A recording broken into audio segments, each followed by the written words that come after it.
Once upon a time, in a quiet village hidden deep in the heart of West Africa, a strange man arrived.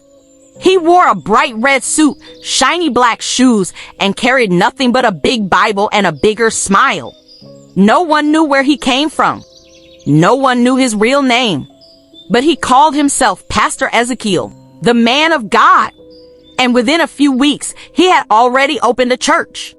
A big one. He called it Fire for Fire Ministries. But what nobody knew was that this church wasn't built for God. People began to flock to him. The lame walked, the blind saw, and the barren gave birth. Or so it seemed. He performed dramatic miracles in the market. He'd scream, shout, slap people with his Bible, and suddenly they'd fall down, shaking, crying. Glory. Every Sunday, the crowd grew. Even traditional leaders started attending. He drove a black SUV with the words "Anointed Man" on the plate. Everyone trusted him. Everyone except one person. An old herbalist named Papa Ojo. Papa Ojo stood far away from the church every Sunday, muttering to himself. He'd seen this before. But the last time it happened, the village lost 12 children in one night. Then, the disappearances began. First, it was a boy named Samuel. He vanished after being delivered by Pastor Ezekiel. Then a widow. Then a young pregnant girl.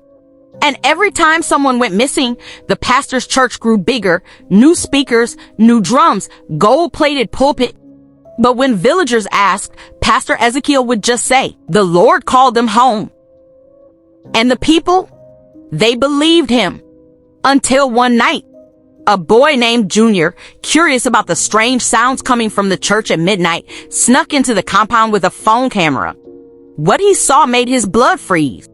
Inside the church, Pastor Ezekiel stood in front of a huge dark altar. But this time, he wasn't praying. He was speaking in a strange language. Not tongues, something darker. Candles surrounded a pit. And from the shadows, a horned creature appeared behind him. Junior's phone fell. He tried to run, but it was too late. The next morning, only the phone was found, playing a distorted recording of a voice whispering, "Blood for glory." Villagers were afraid, but no one spoke out until Papa Ojo called a secret meeting under the old Iroko tree. Papa Ojo warned them, "This man is not sent by God. He serves something else. A blood demon, a shadow eater." At first, the villagers didn't believe him until he showed them something chilling. The church's foundation was built on a forgotten burial ground, and every missing person matched the grave markers now unearthed by the rains. The people decided they had to end it. That night, they marched to the church with Papa Ojo. But Pastor Ezekiel was waiting, smiling. "Welcome to your final service," he said. The lights exploded. A dark wind blew. And one by one, people began to scream.